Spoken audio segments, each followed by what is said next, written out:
Hang in there, L4. Give it some time to think about what it's done here. That's where these Monarchs really come in handy, you know. Milwaukee brake lathe. I had to get up in here amongst it. Wander aimlessly like a nomad through the desert. I came out of my Monarchs. Redoing a boat interior. She skied it out sideways on me. Increase my survival rate. Toss 10.5 quarts in there and see what happens. Swing wildly at my body. Turn on your police scanners. Bob's your uncle. Top 5 crowning achievements in life. I'm doing my best Betsy Ross here. Over the hips. That looks terrible. Perfect. The old lung vacuum test.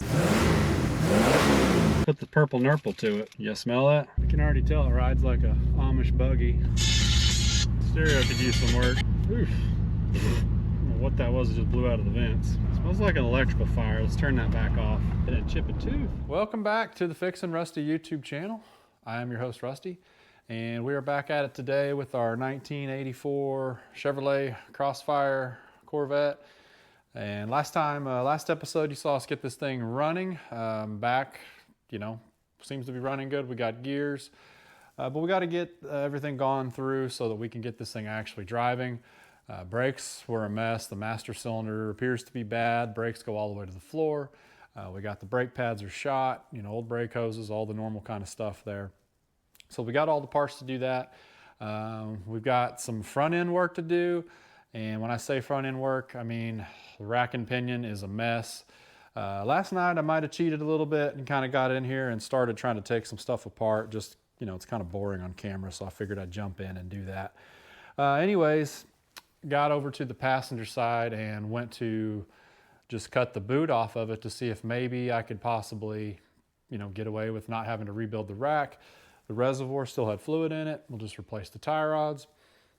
Cut the boot off of it and power steering fluid comes pouring out of it. So she's definitely got a bad leak and it's definitely toast. So we're gonna have to rebuild the rack. So I've got it partially disassembled. It's gonna be a bastard to get it out, it looks like, but we're gonna have to do it. What else? We got a bunch of odds and ends here. I got some new fog lights. We're gonna go through all the lights and see if we can get that crap working. We got some, you know, struts here so the old hatch doesn't try to kill me. New wiper blades, you know, because they were cheap on Rock Auto. Figured, why not? These are our boots, brake hoses. Oh, master cylinder. Have to replace that too. Oh, and a sewing kit, you know. Figured I might try my hand there at that. See if we can get that seat trimmed up, get that guy fixed there. What else we got on the list here? Pads, hoses, caliper, rebuild kits, not doing that. Nope. Shocks, we said nope. Tie rods, bellows, racky. What is that, racky rebuild kit? Oh, rack rebuild kit, got it. Master cylinder, rear fender liners, skip, not doing that. Absorber, nope. Tires, check, that's done, I'll show you in a bit. Seats, yes. Spray foam, yes. Headlamp motor, nope. Somebody else's problem. Let's see, what else on this? Wiper blades. Horn wiring, probably not. Headlamp, okay. That's all labor part of it. Oil change, yes. Park lamps, cruise servo lights, yeah, we gotta do most of all that stuff. So we got a good bit to do, nothing too terrible. Mostly just maintenance stuff and just kind of going through things to get this thing roadworthy. So I guess with that said, it's time to jump into it. Thanks for coming back. Hope you are enjoying the series on this Corvette. But let's get back to work. Well, back at it. I guess we'll start with the front brakes, see what we can do here. Since I've already got this one apart and we're, you know, ooh, a lot of dirt in there. We're already kind of in here. As you can tell, Florida man, AKA Corvette guy, went back home for the winter time. It got cold here, so Florida man, AKA Corvette guy, is gone, and it's just me now. So, oh, he forgot his shoes though, so yeah. Back on the brakes. I'm not replacing the rotor, as you know, we kind of discussed at the end of the first video. If you didn't watch that one, go get a chance. I'll put a link to it somewhere up in the sky here. We're just gonna clean these rotors up. Their thickness-wise seems good. They don't seem to be grooved up. I don't feel anything excessive, so we're gonna rock it. But I gotta pull this bracket off here in order to get the rotor off so we can clean it up. That way we can get to this back surface a little easier, try to clean that up. So we'll just pop this off real quick, right?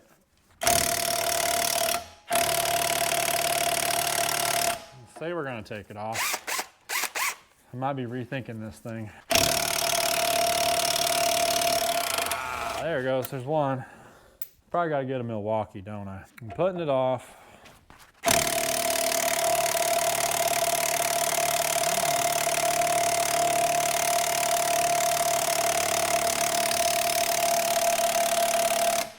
She just don't have the lead in her pencil that she needs. Yeah, there we go. Got it. Hang in there, L4. There's an L5. I think it's L5.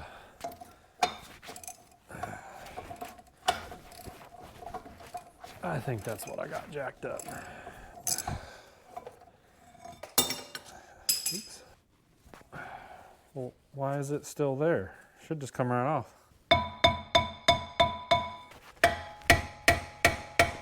Man, I don't think we put a dent in it. Huh. Okay. Let me get the juice and lube this thing down and give it some time to think about what it's done here. And then we'll come back and probably just proceed to beat the hell out of it a few times and see what it does. And if it doesn't cooperate, then we'll abandon the process and just leave it on. Seems like the plan at this point. Well, in a fun twist of events, it turns out the brake line nuts are metric, and I don't have any metric crow's feet tube wrenches. I'm just gonna see if I can get this with a regular wrench. And I do have some small parrot jaw vice grips here if that doesn't work.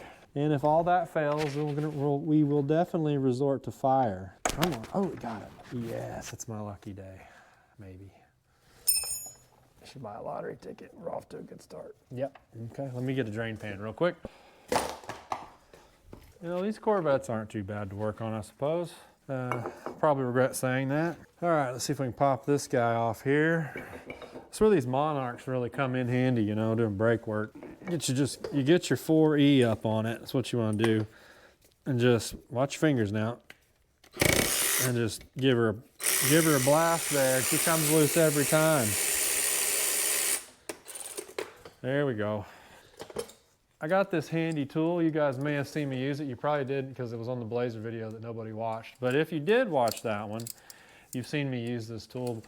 If not, I'm going to show it to you again because you don't have a choice because it's my channel. So what we're going to try to do is we're going to, try to reuse these calipers, you know, because they look fine. The boots aren't torn on them. They're not leaking, and they're kind of expensive. So all those things, when I say expensive, I mean like $60 or $70 on Rock Auto, which is like hundreds of dollars in real world math.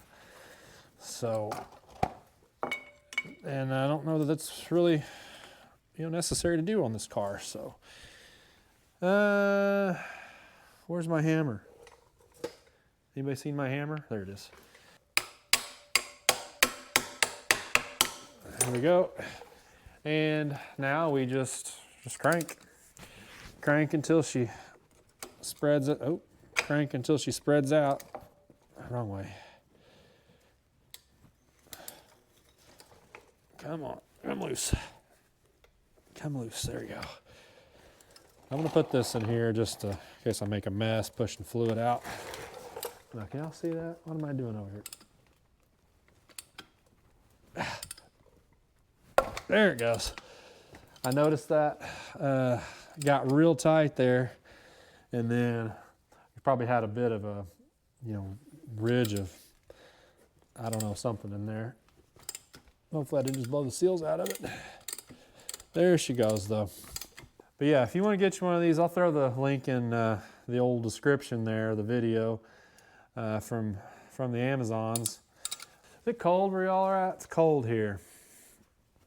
When I say cold, it's approaching freezing, and that in Texas, or at least South Texas, is something we're not really used to, and we don't particularly handle all that well. We're supposed to get some freezing rain, maybe some snow tonight,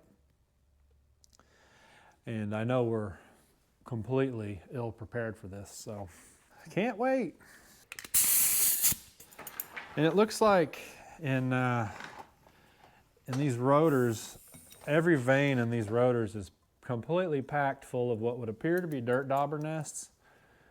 So I want to go through here and blow all these out best I can. Try to knock all this crap out of here.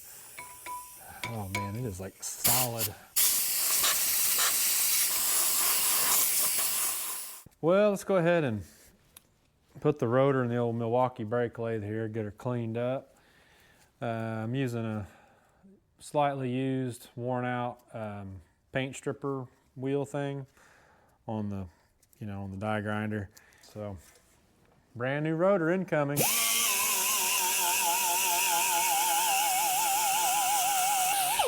All right, got that cleaned up. That looks pretty good. Made a huge mess. There's freaking whatever these things are. This stuff is just everywhere under here. I got sprayed in the face. I think I murdered some larvae. I don't even know. It was a bloodbath. I do know that. How's this go? This is Corvette on it right there, in case you're curious what that's off of. We'll go ahead and torque these on. Sure that's about right.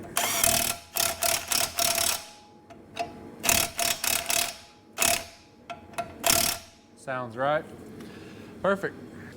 On the fronts, we have Rebestos, because the cheapest ones on Rock Auto. And I did discover a new feature on Rock Auto. Well, it's not new, but new to me. There's a feature on there, there's a button you can check, and it basically will let you pick a bunch of different parts for one selection, 5 different brake pad options for, rear brake pads. And at the end, once you have everything in your cart, it'll do some magic and figure out which one has the least amount of shipping, and it'll pick all those parts for you. So I don't know. So I ended up with Rebestos in the front, some other off-brand in the back, Dorman brake hoses in the front, Sunsong in the rear. So we got a bunch of mismatched parts, but I got the best deal. And that's what's important. The squealer goes on the inside, I think. The nubber goes on the outside. I don't know if that's the official terminology they use there in Bowling Green when they designed this bad boy, but I'm going with squealer and nubber for the 2 pad options.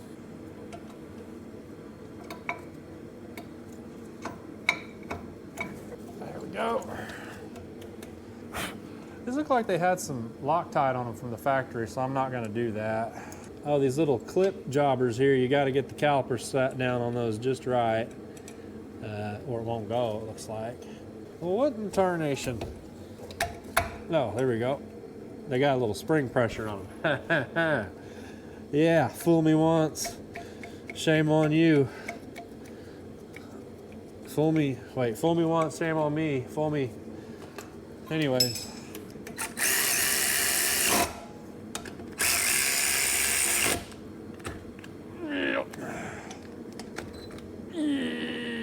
Yep. Okay, torqued. So on the brake hose on this thing, we got Dorman. This one had some tape on it holding the box together, and looks like it'd been around a minute. And so I looked at it, and they put a date on these hoses, and this particular one happens to say 0617. So 8.5-year-old brake hose off the shelf. Still made in China though.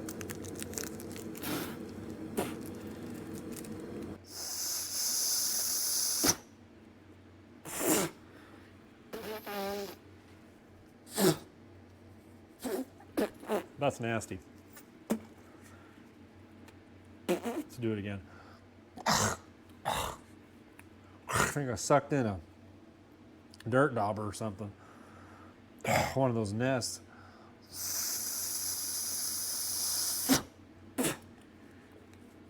All right, I think that's probably sufficient.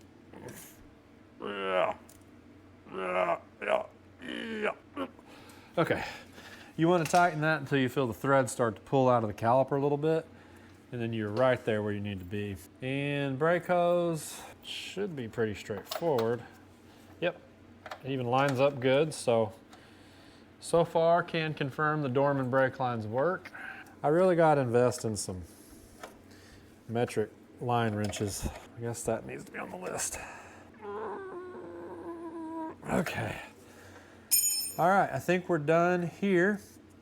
Let's jump on the other side. Go ahead and get that knocked out. I'll do that off camera real quick. And then we'll jump on the back and do the same thing on that. And then we will be done with the 4 wheels as far as brakes go, I hope. And then we've got this bastard master cylinder to bench bleed. Get that put in. All right, we got new brake hose installed, new pads, new rotors done on this side. And same deal over here. I went ahead and checked this bleeder, and I was able to crack it open, no problem. So that is very good news. And let's move on to the rear.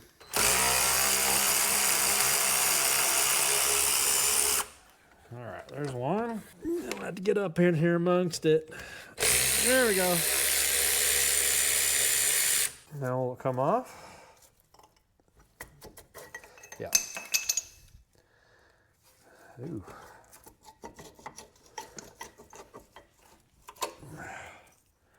I'd say these are worn out. What do you think? It's pretty thin. At least they're fairly even. The bottom bolt that holds this bracket in is gonna be a bit of a challenge to get to, so we're not gonna take it off. This one might just get the Milwaukee resurface on the outside. We got to get all this. These are packed full too. Every one of these is packed full of dirt daubers. There's some kind of egg laying flying thing. I don't know what it is. Ah, there it goes. We got it. Probably wrecked the fitting, but I got it. Man, sound like a damn Clydesdale running around with these Monarchs on. Clip clop, clip clop. Sounds like a Budweiser Super Bowl commercial. And removed. Okay. Ah, there we go. Every time. Okay.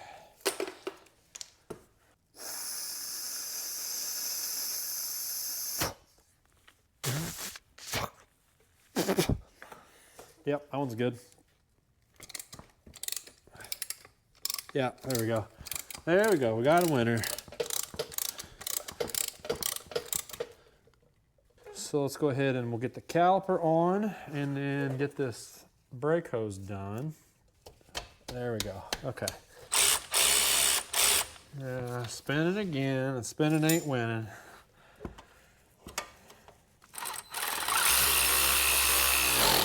Got it. On the rear, we've got my personal favorite, and that would be your Sunsong brake hoses. I've used these several times now in several different vehicles and never had one problem with them. Going in. That's probably good. Okay. We'll start there. Line up our brake hose.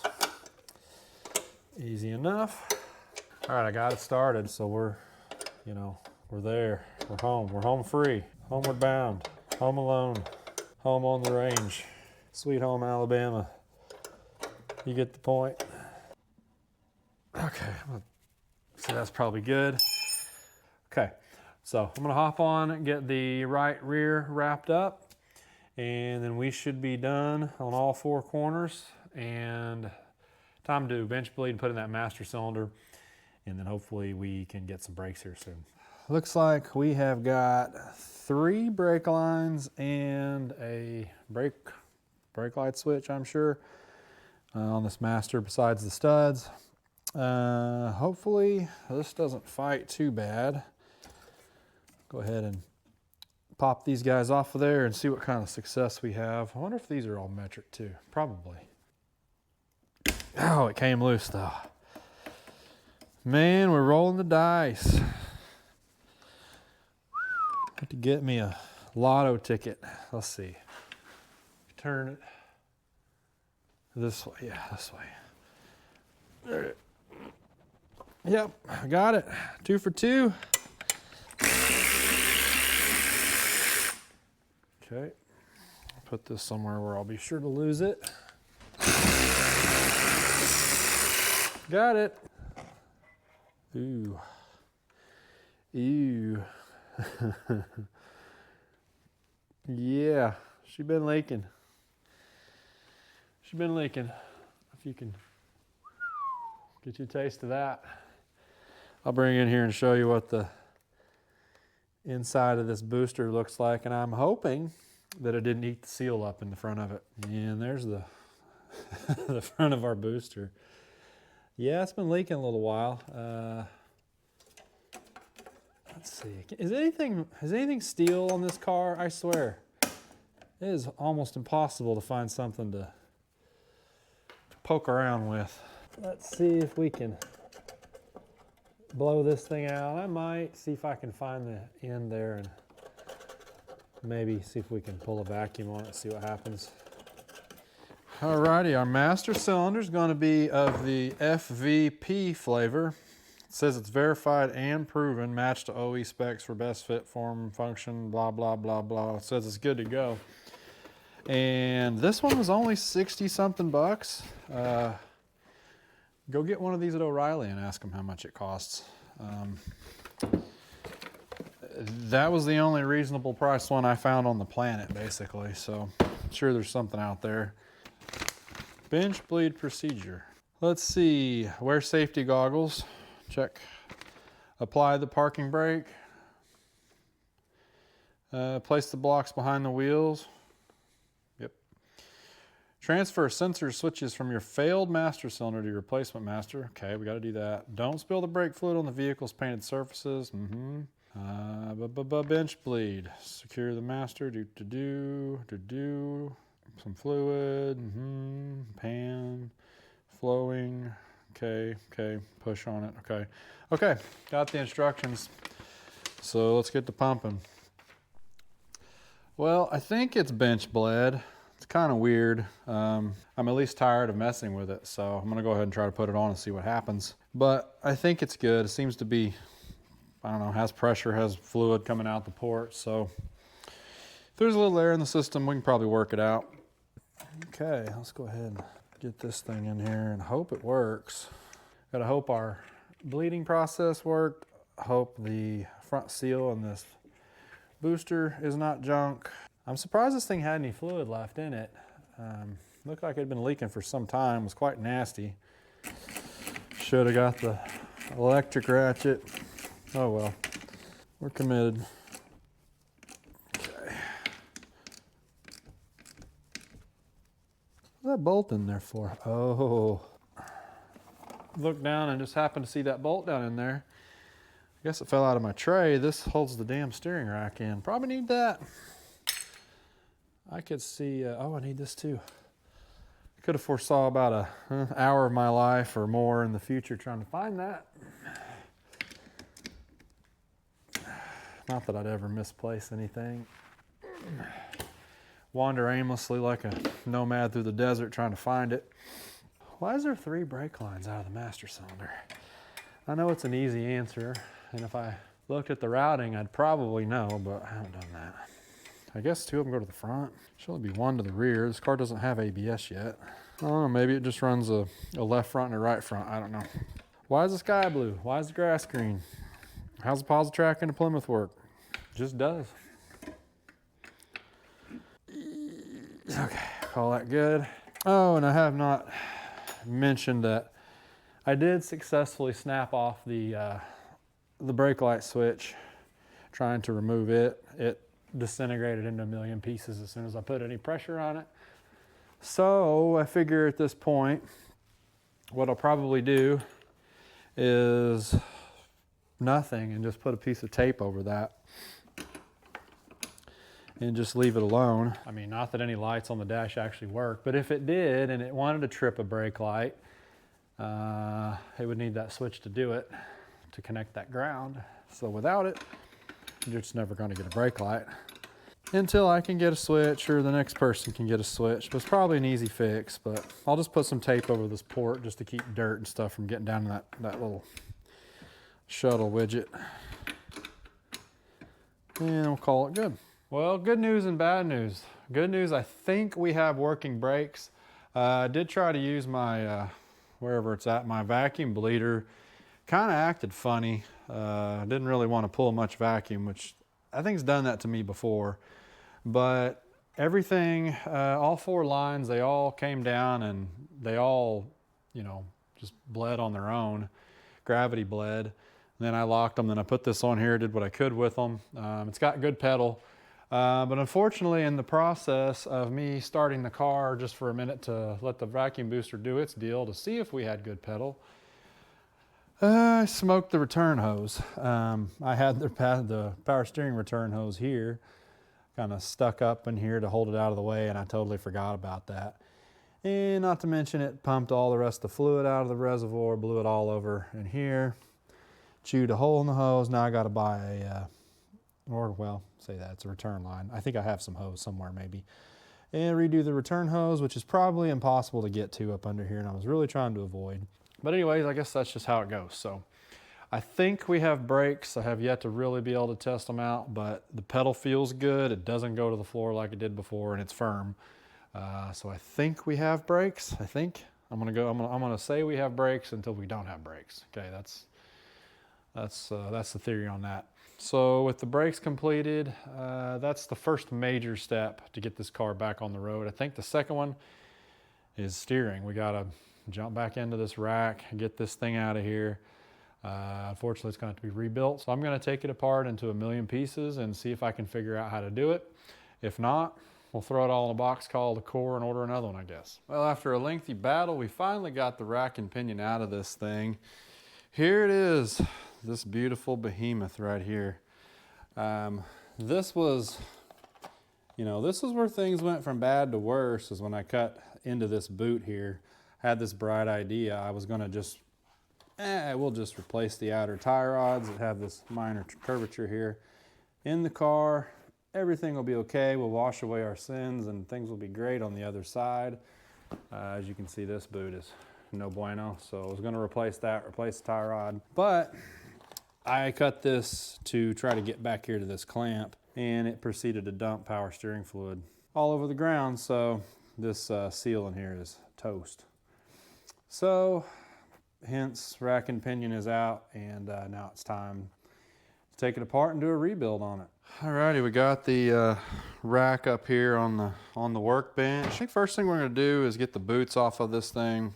Go ahead and work on pulling the tie rods off of it, get it down to the rack, and then we'll go ahead and start disassembling it, clean it up a moderate amount, see if we can tear into it and tear something up or rebuild it.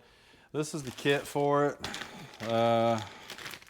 These are the instructions, but I did YouTube it, and I spent about 15 minutes researching, so I'm now an expert officially at this. So we're going to try our hand at it. I figured it's this, or I think the absolute cheapest I found from, I went Rock Auto, Amazon, eBay, junkyards, everything that I could find was on eBay. I believe $300 plus tax. I think it might have been free shipping. So $325-ish, I think, and then Rock Auto was like $420 or something like that, plus tax, plus shipping. So $14, $320, no brainer, it's worth the shot. What's the worst that can happen? We tear it apart, we ruin it, no more core charge, whatever. So anyways, let me rip into this thing and give it a shot. Well, after quite the prolonged battle, I did get the tie rod ends off. End up basically having to cut the damn things off with the die grinder. They're staked on, and that's fine, but there's really, this thing is hard to hang on to, and there's really not a good way to grab it, to unstake it out of the car. So what I should have done is try to take these off in the car first. Thought it would be easier out of the car. No, do it in the car when it's still anchored down and you can get a breaker bar on it and turn it and get it out. So what I did is I took the death wheel and I cut around it. You'll see on this new one, it's thin here on the outside. This is not the, not the rod you're not cutting into. You're just cutting past this little part where they stake it on. Cut through that, and then this is much easier to get. In fact, one of them was just hand tied at that point, and the other one I just put a wrench on it and a crescent on the other end and smacked it with a hammer and it came loose. So that was a battle, but we got them off. So now I think I'm ready to go ahead and start taking the rack apart, but it's late. It's 10:30. It's about time to wrap it up. So I will save that work for tomorrow, but at least we've got this off. The rest of this should just come apart. And then the trick is just gonna be figuring out how to put it back together. So anyways, see you guys tomorrow. Well, good morning. I bring you to the debacle that is the steering rack on this 1984 Chevrolet C4 thingy. I spent a few hours yesterday wasting my time trying to get the center seal out of this housing. It's roughly right in here, and then there's one down in here that's also a pain in the ass.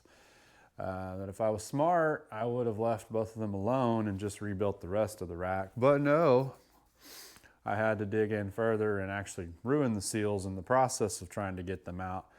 So now they must be replaced. So I'm still working on that. I tried this thing here. Thought maybe I could at least get it in the neck here. It's still too deep down in there to get that collet tight. So that's not going to work. Supposed to buy some pick tools yesterday when I went to Harbor Freight, and I forgot because that's what I do. So I need to buy some pick tools. I think I can get that top one out with a good pick tool. And the one down in the tube, I don't know. We're still getting creative on that one. Maybe a pick tool zip tied to a screwdriver with a slide hammer. I don't know. I haven't figured that one out yet. But I don't know. It's cold this morning. I'm not feeling like messing with that right now. So let's focus on doing some things that are easy and I can get a win. That sounds good. So that said, I got new hood struts and I got new hatch struts. I mean, if you can't install these, what can you do, I guess, right? And I got new wiper blades. That sounds easy enough. We'll see. So let's knock out a few of these little things on the list here this morning. Maybe it warms up a little bit too. I had the old Flame King running here for, good 15-20 minutes, and we've got it up to a balmy 56 degrees in here now. It got really cold last night. It got down to, I think it's 18 or 19 degrees outside, which it's basically Siberia where we're from. So let's go ahead and get set up, get to work on some of this stuff, knock out some of this easy crap. Feel like we've got something accomplished. That way the day's not a total waste, and we'll go from there. All right, in we go. There we go. Oh yeah, I gotta clean this car out too. Great, that's fun. That came out of my Monarchs. Well, do you just pry it off? There's not a little tab thing. Well, I'm interneting how to replace these hatch struts. I'm pretty sure you probably just pry these out and all is right with the world, but I don't want to get too crazy with it and break anything. So I did find a YouTube video here of a guy that looks like he's definitely got a closet full of New Balances. So I'm going to watch this real quick and make sure I'm doing it right. Well, that guy was useless. He has the same style here that I expected to, with the little metal tab in the back that you pry out, it releases, it comes loose, simple enough. These don't have that. But I did find my trim tool, and this might, no, this might do it. Ah, got it. Okay, so apparently on these style that don't have the little metal clip like you're used to seeing, you just pry them off and then hope you don't break anything. Hopes and dreams, that's what this C4 has. Somebody's got to save it. There's one down. Got it. There's one side, two sides. Okay. Now if we can just figure out how to get this god-awful purple window tint off. If you guys got any good ideas like that works really good on this nasty window tint, how to get that stuff off of there, let me know in the comments. I've heard stuff about spraying soap and water in a trash bag, but I don't really know how that's going to get between there to get the glue to release. So I don't know. If you guys got any ideas, let me know, or any tricks that works really good for that. I'm all ears. Yep, donezo. Ultimate test here. Oh yeah. Perfect. Oh, that's much nicer. That is a significant less amount of death right there. This glass is way heavier than it looks. I should know because I'm a Corvette guy. Well, good news.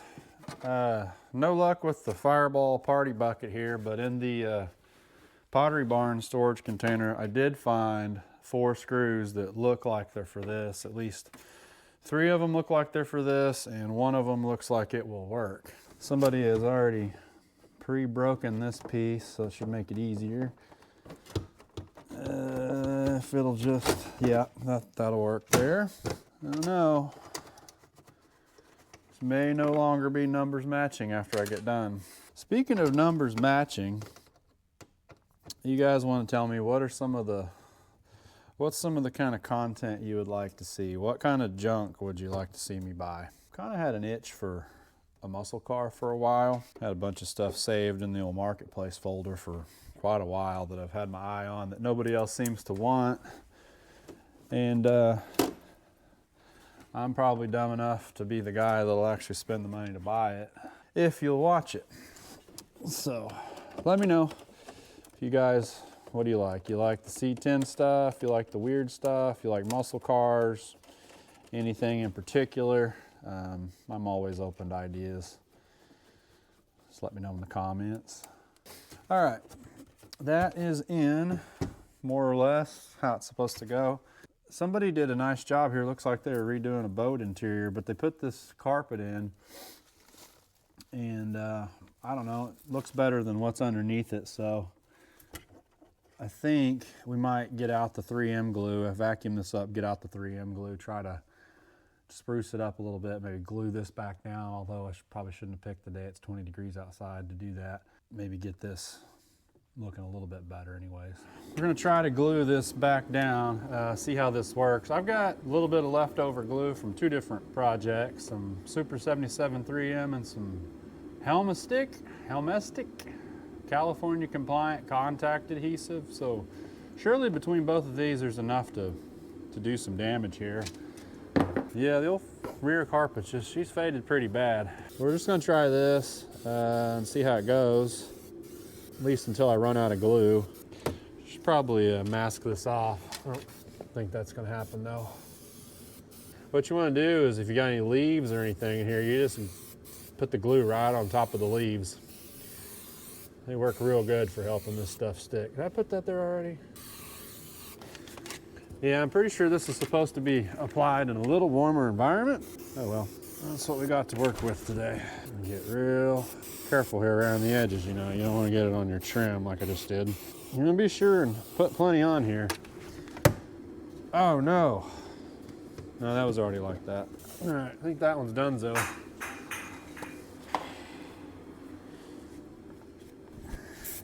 Okay, she skied it out sideways on me. All right, hang on, let me go clean the tip. All right, let's try it again. Oh, that's better, that's better. That's coming out way better now. That looks way more like glue than the 3M did for some reason. It's pretty old. Ooh, yeah, smells like glue too. Whew. I think you're supposed to put it on the back of both surfaces. Kinda, I don't know how I'm gonna do that. It's attached at the live well by like the handles, and I don't want to take all that apart. I don't have to. Let's just kind of improvise here. Yeah, this is gonna work, I think. Oopsie. Just kind of rub that in. If you get a little overspray, it'll be all right. Just rub it in, won't hurt anything. You know, just kind of be fine. That's precision right there. Just painting the stripe. All right, and we're gonna try to roll. Oh yeah, she's already wanting to stick. That's good, she's ready. Roll this down in here and wipe that off. Alrighty, that's looking way gooder. Way gooder.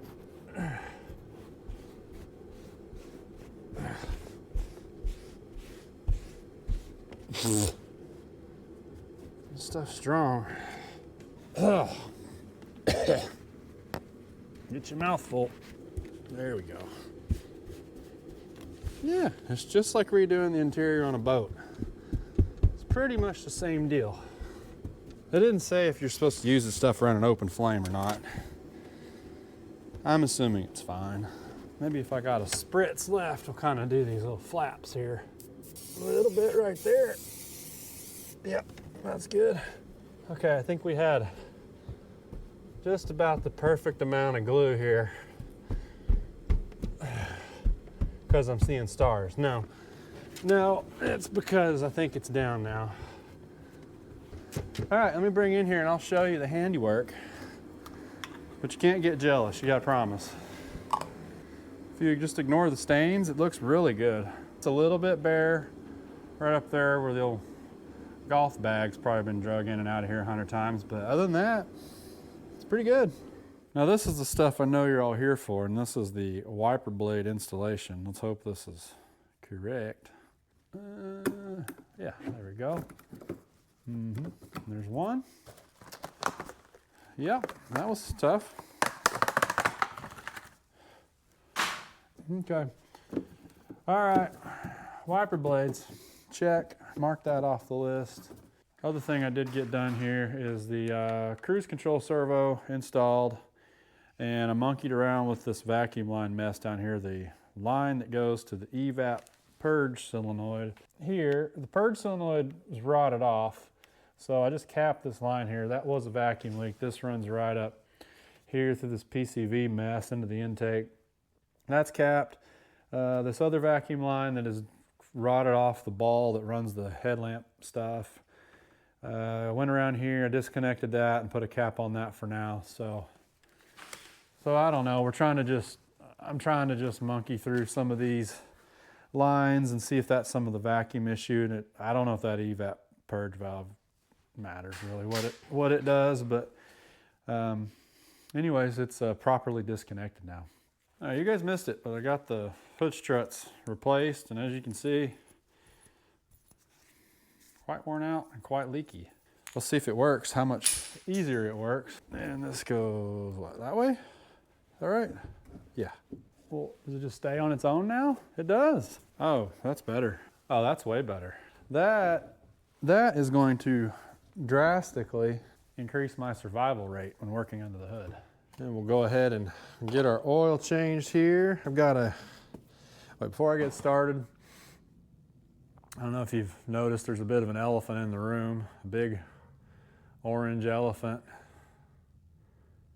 in the room. I know. You guys all hate them. I hate them too. But this one's different. This one was free, that's why it's different. This one came with, I don't know, a bunch of oil at Advance Auto Parts a while back. It's been sitting on my shelf forever, and I thought, this car is the perfect opportunity to get rid of this Fram filter. So, and the last time I checked, there is not a rash of vehicles broken down on the side of the highway due to Fram filters being installed. So I think we'll be okay. And for oil, I've got a combination, also Fram. Heavy duty synthetic blend engine oil, 1540 diesel, and Dello Chevron 540 diesel synthetic oil. So I figured we'll kind of mix and match the two of these, and we'll come up with something like a, I don't know, a 1040, give or take. Anybody know what the oil capacity is on this thing? I'm guessing 5, 6 tops, probably 5. Hey Siri, what's the engine oil capacity? Hey Siri. Oh, this damn thing. Hey Siri, what's the engine oil capacity on a 1984 Chevrolet Corvette? 5.5 to 10.5 quarts. Yes, use ChatGPT. What in the world? Never mind, thank you. 5.5 to 10.5. Right on the money. I swear. Sometimes this technology. I guess we'll start around 5 and see what happens. And again, I don't know if I've reiterated this or not. I know I have in prior videos, but the reason I use this oil is because, a while back on Advance's website, again, another Advance deal, I was able to score 3 gallons of each one of these. So 6 gallons of oil for like $26. So I don't know where y'all come from, but where I come from, that's like $1.17 a quart, give or take. $1.19, I don't know, something like that for motor oil, and that's cheap. So that's your answer. Cha! There we go. Ooh, that was a little thicker for sure. Oh yeah, that one's got more of the STP treatment. Maybe that explains why this thing was over full when I checked it. Somebody else asked Siri, and Siri said, hey, why don't you just toss 10.5 quarts in there and see what happens? Well, we got the seal out of the, I guess this would be the pinion shaft. Got that guy out of here. That didn't actually fight me too bad once I got the right tool. Picked up this custom pick tool from Harbor Freight. Actually, it was straight, and I just heated it up with the torch, bent this to where it would clear, and I was able to get it down in here and underneath the lip of that metal seal and pop it out. It came out pretty easy. I think I've got a new plan. Now I'm gonna jam this into my rib cage here like this, put some pressure on it, and I'm gonna take this 3-pound sledge, I'm gonna swing wildly at my body, and hopefully this works if I don't end up in the next county. That didn't work. Dang it. Anyways, turn on your police scanners because I could be on an ambulance call here soon. Okay, new strategy. That didn't work. Ribs are intact though. It just occurred to me that if I put this back in the original way I was trying to do it with the socket and the extension, if I hook the screwdriver in first on the edge of that seal and then drop the extension with the socket on top of it, this should be enough to catch to keep the socket from pushing through. And if I can keep that pressure on that, it might be enough to hold it in place, and you know, Bob's your uncle. Okay. It moved a little. Okay, let me do this for a while and I'll come back with another update. Hot damn, I got it. I just pulled on a little bit right there and it fell out. I'm gonna put that up there with one of my top 5 crowning achievements in life, I think. Now, I think we can rebuild this thing. The rebuilding part looks easy. Okay, the rebuilding part looks doable. Anyways, I guess I will get to cleaning the rest of this up, cleaning the inside of this thing out real good and all these parts and pieces, and start assembling this thing and get it back together. But first, it's lunch. I think I got a frozen TV dinner with my name on it. But good morning. We are back at work on our C4 Corvette, and I've been working on this a little bit late yesterday, didn't record it. And this morning didn't record it, rebuilding this steering rack. It's a long, tedious process that is not really that interesting unless you're looking to know how to do one of these. And if you are, there's a couple videos online you can find that are, you know, moderately helpful. But otherwise, it's kind of boring, so I didn't film it. I think it's done. It seems to work properly now. Took a lot of trial and error, a lot of times to get this thing centered up properly. Got on the home stretch, went to put the boots on. Of course, one is rubber and one is plastic. It's the same part number, the same brand, the same box. And I get one on, and all of a sudden my smooth working rack is binding and grabbing and not wanting to turn. And I'm thinking, what in the hell? And I pulled the boot off of it, and lo and behold, 2 tiny little zip ties were up in the boot. One came with big white zip ties. The other one had one little black zip tie, so I thought, okay. Well, I pulled the boot off. It has managed to suck one of these up between the rack and the pinion shafts, in between the teeth, grind it to a halt, and try to eat it. And so luckily, it was all stuck to the teeth on this rack, so I was able to run it all the way back out, take a screwdriver and pick all the little pieces of plastic off of it, clean it out, and now it's smooth again. Good Lord, I hope I got this thing right. There's the seals in here. 2 of them are about impossible to get out. It's got Teflon seals like you'd use on a transmission that you need to size, use a hose clamp to size. It's a whole thing. There's a whole thing.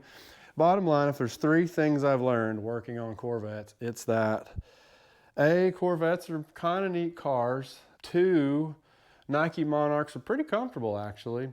And D, don't bother rebuilding a steering rack and pinion if your time is valuable at all. If you have unlimited amounts of it and you want to save some money or learn a skill, knock yourself out, But if not, otherwise, just go buy a remanufactured one. Hope I got enough power steering fluid. I'm running low. Should have added some to my Rock Auto order. Got enough to test it at least. I got enough to leak. All right, going live.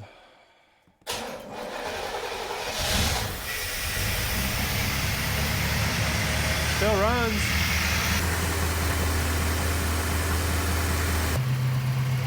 All right, I'm going to shut her down. Okay, well, it seems to be okay. I don't see any leaks here out of the hoses, out of the seals. If it's leaking out of the end, it's not spraying out of the boots yet. Okay, maybe we have success. I sure hope so. I sure hope so. I'm just gonna assume we do, and I'm gonna continue on and keep putting this thing back together now that I got it hot. Everything tight on the other side. Fan shroud's back in it. We just gotta finish tightening it up on this side. Get this one knocked out, I hope.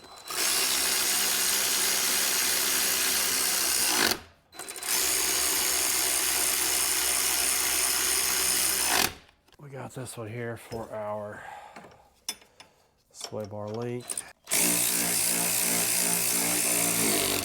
About all we have left at this point is our outer tie rods, and go ahead and get our toe set or get it estimated. I think everything else is in. I guess I'll just have to kind of wing these and guess where to put them, and then maybe do some measurements on it, and then go from that point and see. Like I said, I measured these, the old ones where they were at, how many rounds, but then I held it side by side with the new ones, and I think the new ones were, I don't know, maybe a 1/4 inch shorter or something like that, so it's not gonna be exact, and I didn't measure, well, there was no way to measure them, they were bent before, so I'm gonna just monkey with this, see if I can get this close, but this should be the last remaining bit to get the steering done, so that's a big step. Well, welcome back to the home economics section of today's video. I'm doing my best Betsy Ross here in working over this seat. And as you can see, I've made a little bit of progress, if that's what you want to call it. I'm getting better as I go, it looks like here, right there. You know, we'll work on that. I'm gonna get it up here a little bit further. And then my plan, I was gonna spray foam it, but I don't have any spray foam, and I don't really want to go to Home Depot and buy any. So maybe I'll, I don't know, maybe I'll grab some shop rags or something and just jam them down in there once we kind of make a little pouch here, get it closer to where we need it. But this is working okay. I got this pretty neat little, you know, sewing kit from Amazon's. It's I don't know, it's something from Ukraine, I think. Maybe they do good leather work there, I don't know. Yeah, this is basically an Italian suit at this point. We're on that level of quality is what we're doing. It seems to be working. It's kind of tedious. Truth of the matter is, I'm really just putting off putting the rear bumper back on because I know that's going to be a bastard and I don't want to mess with it.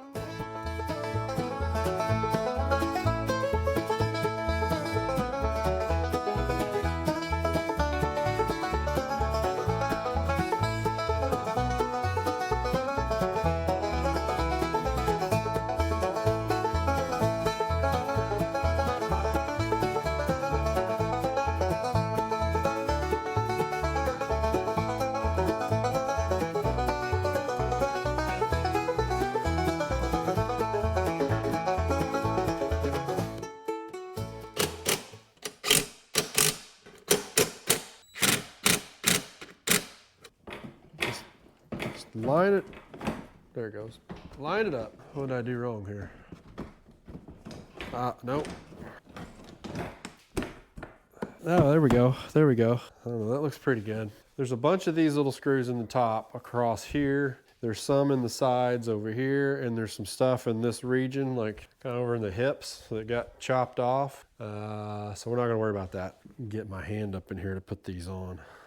This could be more challenging than well, how are you supposed to get to that? All right, I got our paint booth out here. We'll go ahead and mask off this car. There we go.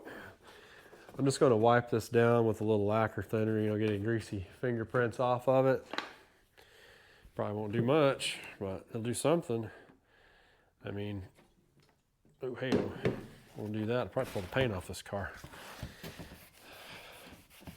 There we go. Just give her a little chance of sticking, maybe knock the flakes off. Not my preferred method of prep for paint, but you know, you kind of got to match the rest of the car. I don't want to get too carried away, and then yeah, it's gonna look too good. Normally this emblem, you know, you take it off, R&I it. Not on this. Nope. The rest of the emblems are missing, so there we go. Go ahead and cut her in here in the paint booth. Yep, that's looking good. Oh, fisheye. That's good. A lot of fish eyes, okay.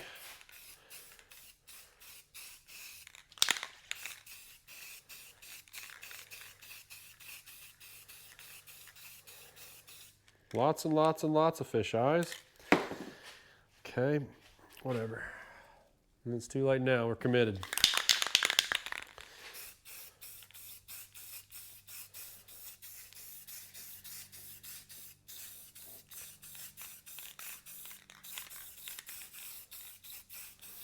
I think it actually works, the fish eyes.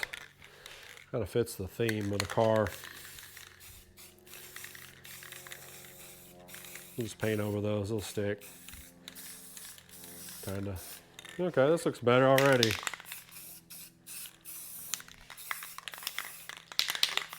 It looks pretty good. Yeah.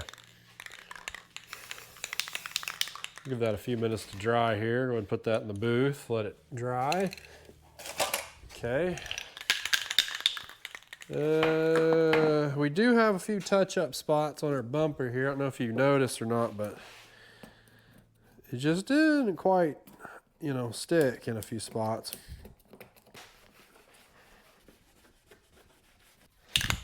This is Corvette black, if anybody needs to know. If you're down at your local paint counter, curious what coat it is. Yep. It's not really a midnight black or a jet black or a, you know, canyon black. It's just like a Corvette black. Little scratch right here. I don't know if you can see it or not. There's a little scratch. That's fixed now. I think I'm gonna call this bumper done, and we just need to mount the fuel door on here. And what else? See if we got any other touch-up spots to do. All right, got the wheels and tires back on it. One step closer to getting it back on the ground. Why not go ahead and put the used car lot special on it? Put some tire shine on. These will make some good Craigslist photos. I think our fuel door's dry here now. Get this guy put on. Oh, that looks terrible. Perfect. Yeah, it looks just like the rest of the car. I don't think I mentioned, but on the tires, they're like Falcon something, Zix something or others. 245 50/16s is what I got. I know 255 50/16 is the factory and the actual correct size, but they're expensive. I'm not giving them away. I think they're like 300 bucks a pop, give or take, for about the cheapest ones I could come up with, and there's not many people that make them. So the 245 50 Falcons were like $107 or $10 or something like that. So that's what we went with. There's like 14 different screws here. This one's got a star head on it. We got multiple links. All right, let me grab another screw. It's like working on a boat. You hear it cracking and popping. And I think these hinges are broke, and there's some baling wire on this side, and it's not right, but it's in. Hey, the black matches. Perfect. I don't think it looks half bad. I mean, it doesn't look half good, but it doesn't look half bad. And let's see, the last step, the most crucial step, is to get this rotten tire back under here. That way I don't have to dispose of it.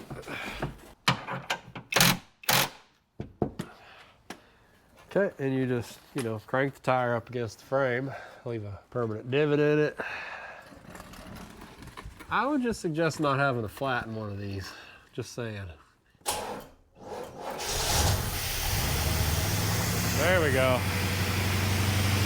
All right, let's see if we got gears and brakes.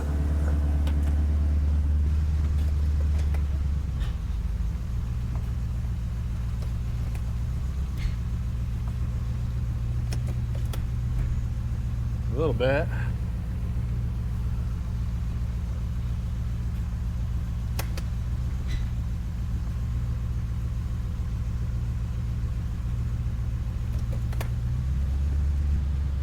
I think we might have a bad brake booster.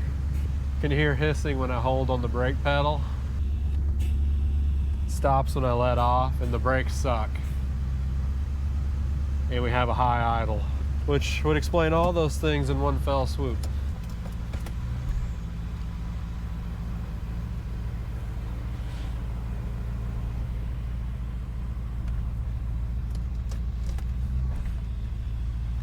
Coming in hot. Trans works. Got that Corvette servo.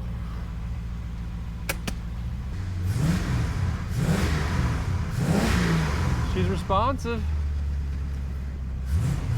The Crossfire seems fine. Here's a fun one that somebody told me about in the comments also, about the polarized screen needing to be replaced on the gauges. Now I think these have other issues with them, but check this out. So you can't see any numbers or anything on the speedometer. Now watch.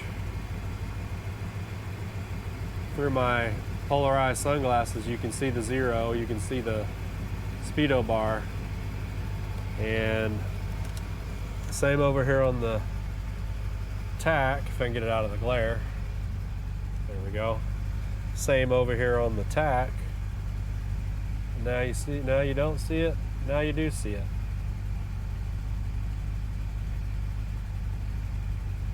See your 7 right there? Pretty neat, huh? But unfortunately, I've tried the trick up here and no luck on any of the gauges. None of those seem to be working. Well, welcome back. It's a few days later. Still here. It's a little bit warmer. Back at the Corvette master cylinder. Amazon came through and dropped that thing off finally yesterday. It was supposed to come Saturday, didn't come till late yesterday, Sunday. You know, that's how it goes. You order a pack of socks the same day, it'll get here like 3 hours later. You actually get something ordered that you need. Nah.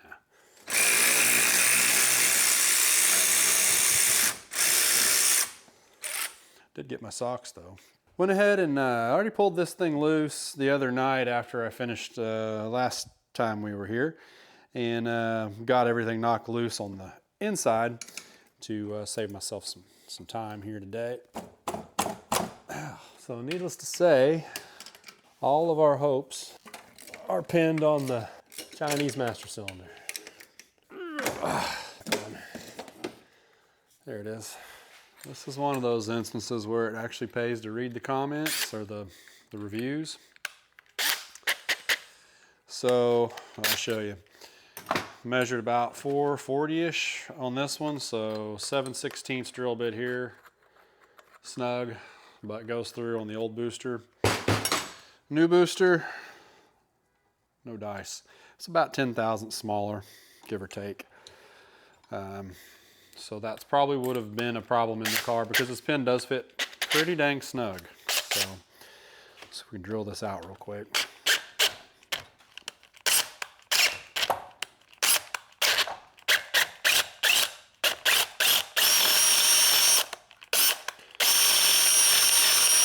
It's definitely enough to make a difference.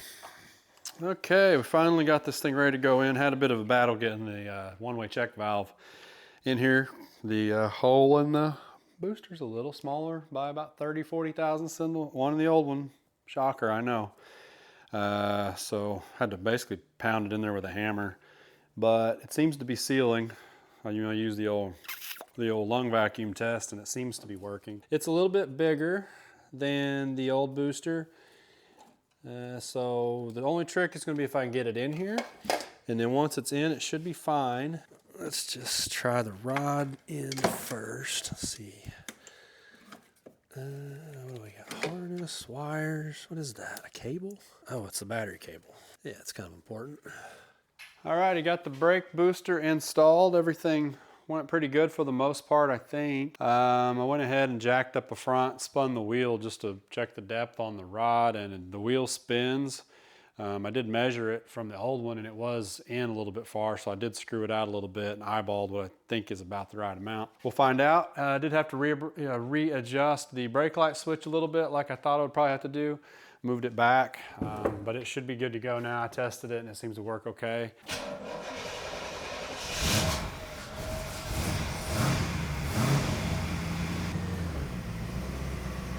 Much better.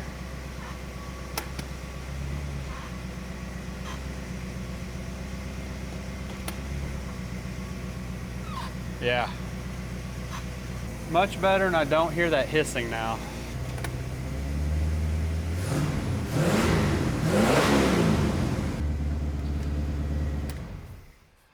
All right, I think that's a win. I think we have brakes. At this point, I think she's ready to go. I don't know if we got time today, but I'm gonna get everything ready to go, and then first thing in the morning, we'll come out here and we will get in this thing, shuffle some cars around, and we'll take it for a drive and see how it feels. But I think we might have a winner. Well, good morning. It's the day, finally. We're gonna see if we can drive this thing somewhere.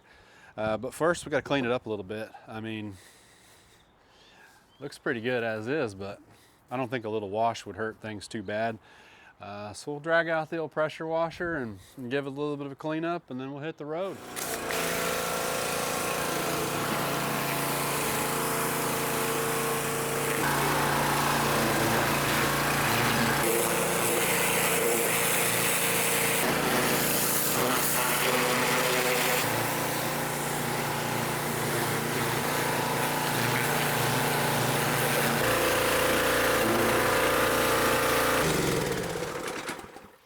And we got one last step.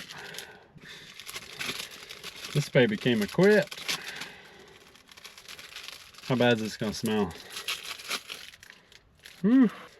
She's got an odor. You guys smell that? It smells kind of like a rotten grape. Chemical grape. All right. And boom. Perfect. Okay. We'll save the other one for the new owner. Stash that away right there. Oh, another fun fact, while I was cleaning out the interior some more, I found the case for the JVC for the head unit here. So that will stay with the car too, you know. It's important to keep that documentation. All right, well, I guess this is it. Let's see if we get stranded. I should probably roll the window down in case this thing pulls a Christine on me and tries to trap me in it. All right, here we go. Still runs. Whatever you do, don't hit the house. Feel my hat on the roof of this thing. I'm definitely not quite the right size for these. I can already tell it rides like a Amish buggy.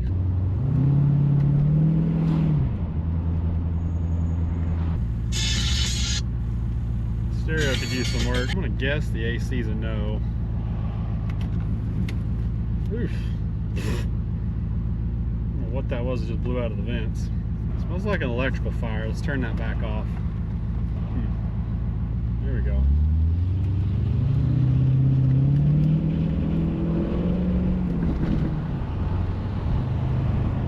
She's a little darty, probably because my expert alignment with the tape measure. So whoever buys it needs an alignment, but man, these things, the steering on them is fun because it's so tight. You know, basically 2 1/4 turn lock to lock. Sounds good. It runs pretty good. I think the signals work.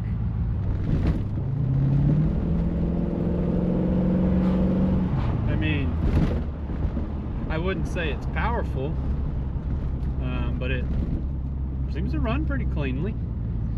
You can tell it'll run a long time though. With the, I don't know if I mentioned, but I did look at the RPO codes on this thing, and it's got a 273 gear in it with an overdrive. So it ought to cruise. I'd love to tell you what the gauges say, but I don't know. Can't see them.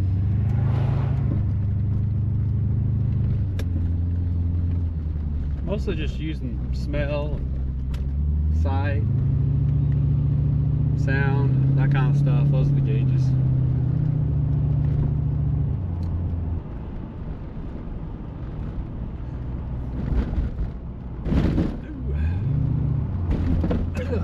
Oh, ow. That hurt. Ow. Definitely not big enough for this car. Ow. Look at it, chip a tooth. Alright, here we go. See if she'll get on the interstate. Overdrive works. I mean, it runs good. This thing actually runs really good. Pulls up, all the gears work. It downshifted there. Let's give the train track test. I better duck. Learned my lesson. Well, overall, I'd say it's a pretty successful first drive so far. Put it through the paces, put it through traffic, got it on the interstate, driven it through the city, sat at stoplights. Not a bad car as far as a good start for somebody who's looking to get one of these and get in cheap.